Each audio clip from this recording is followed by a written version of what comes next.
Sa gitna po ng maingay na usapin po nitong impeachment trial, meron pong binabanggit ang Malacanang kahapon na pinag-aaralan na daw po itong fair hike petition. Ha? And then, of course, no, yung fuel subsidy na naman kasi po ang babala mismo ng DOE baka na naman po umabot ng 90 pesos per liter ang diesel. Atin pong istorbohin si Chairman Vigor Mendoza ng LTFRB. Good morning po, Chairman. Good morning, Manong Ted. So, totoo ho ba yun? Kasi di ba merong petition for fair hike, hindi nyo pinagbigyan, remember? Doon po tayo nang gagaling. Kamusta na ho ba ito? Opo, in fact, inutusan po kami ni Secretary Banoy kahapon na pag-aaralan na po ito, no, itong pagpapatupad na nung fair hike decisions natin a few months ago or a possible fuel subsidy. No? So, hinahanda o tinatapos na namin ang pag-aaral ngayon at isasabitin na namin kay Secretary Banoy within the day yung aming rekomendasyon, no? Which is basically, Manong Ted, no, na ipatupad na natin itong fair increase na to considering na umakyat na rin po ang ating minimum wage, no, by 85 pesos per day. Kung makikita natin, yung minimum wage po natin umakyat na mga 12%. Pero ang transport fare hike ko natin sa jeepney, 8% lang po ang iakyat, piso lang sa unang 5 kilometro. No? So tingin ho namin, because of the recent minimum wage, kaya-kaya pa naman ng ating mga minimum wage or minimum wage earners itong fare hike adjustments.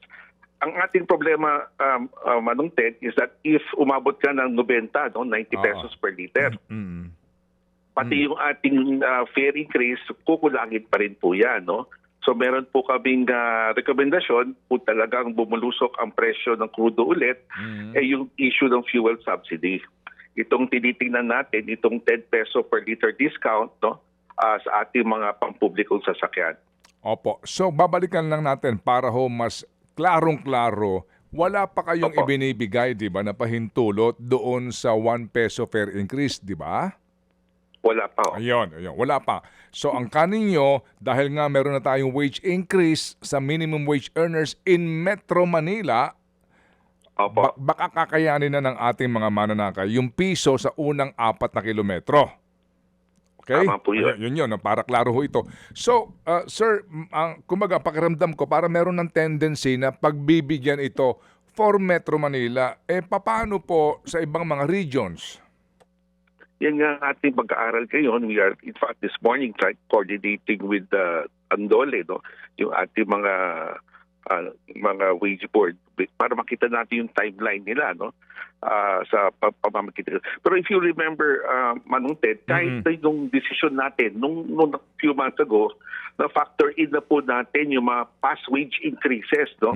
So yung ating price adjustments, fair hike adjustments kahit sa probinsya, kahit wala pa ho mga bagong wage increases, nakita natin na ang mga wage increases in the past years, no, mas mataas pa increase nila kaysa yung adjustment natin ng ating fare increase, which yung decision nun natin a few months ago.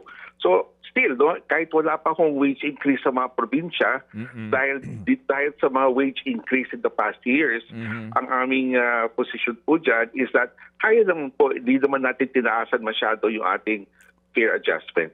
Opo. Kung atin din po maaalala, meron pong pending din na petisyon ang mga provincial bus operators dito.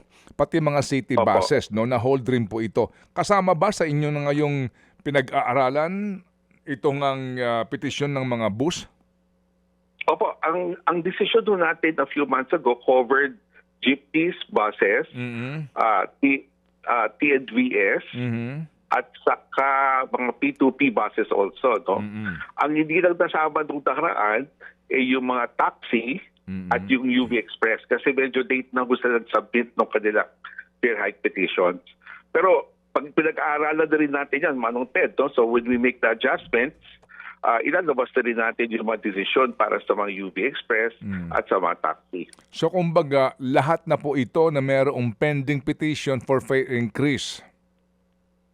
Tama po yun, Manong Ted. Opo. And then the decision will cover only muna pauna Metro Manila na naman? Yan po ang aming pinag-aaralan pa ho, no? Yung impact ng fair decisions sa ating mga probinsya. Pero aming recommendation po would be a nationwide in scope. Kasi yung ating mga publikong sasakyan sa probinsya, ang mahirapan naman po. Magkakaroon ng tayo ng supply problem. At saka mas mahal nga actually yung gasolina sa probinsya, no? Tama po yun, Manong Ted. Oo. So, ngayon po, sir, ang inyong sinasabi na 1 peso na dagdag sa minimum fare, yun lang yun? Wala nang per kilometer na ibibigay?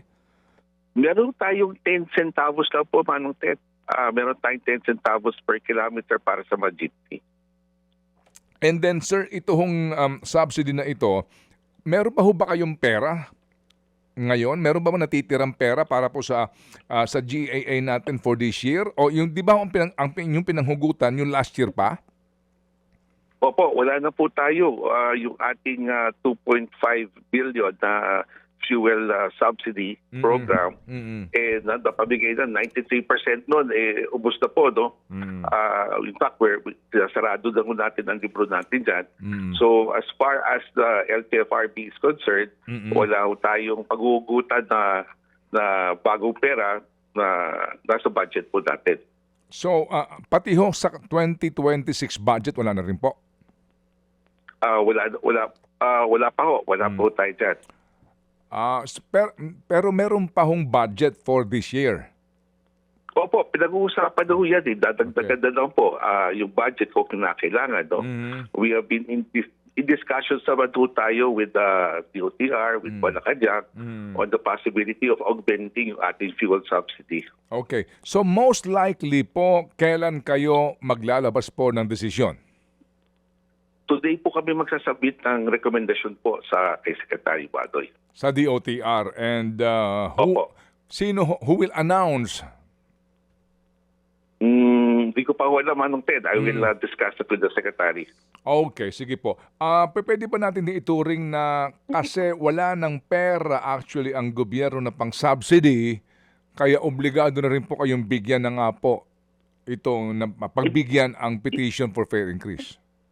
Hindi naman po, hindi sa walang pera. In fact, even before this, pinag-uusapan na rin yung augmentation ng fuel subsidy fund. No? Okay. So I think that there are funds that can be allocated to augment this fuel subsidy program. Okay. Yun lang nga, baka kulangin kasi sa taas na naman na increase, we thought it better, akit na natin ng pamasahe. Kasi kahit akit natin ng pamasahe, kulang pa rin eh. Dahil kung tama po kayo, 90 pesos per liter, no? Hindi pa rin kakayanin ng pamasahe i-offset yung high fuel cost. Opo. Ito ho bang inyong ilalabas po na rekomendasyon ay para lamang sa provision authority na increase po at maaring bawiin kung sakasakali? Permanent na po ito yung decision po natin last time is a permanent adjustment na po yan. Okay. So magiging na pong permanente ito, hindi ito yung laban bawi depende sa presyuhan po ng petrolyo, ha? Hindi po. Okay. Sige, so kami po'y aantabay dito po sa inyong announcement at kung sakasakali po, makikibalita rin po kami kay Secretary Banoy. Salamat po, Chairman. Yes, Manong Ted. Thank you po, Manong Ted. Thank you. Yun, girl!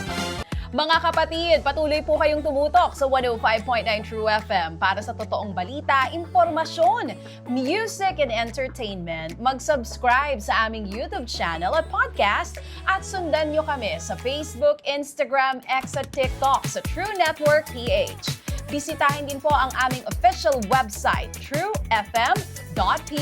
At panoorin din kami sa True TV Signal, Channel 19. Kami po ang 105.9 True FM.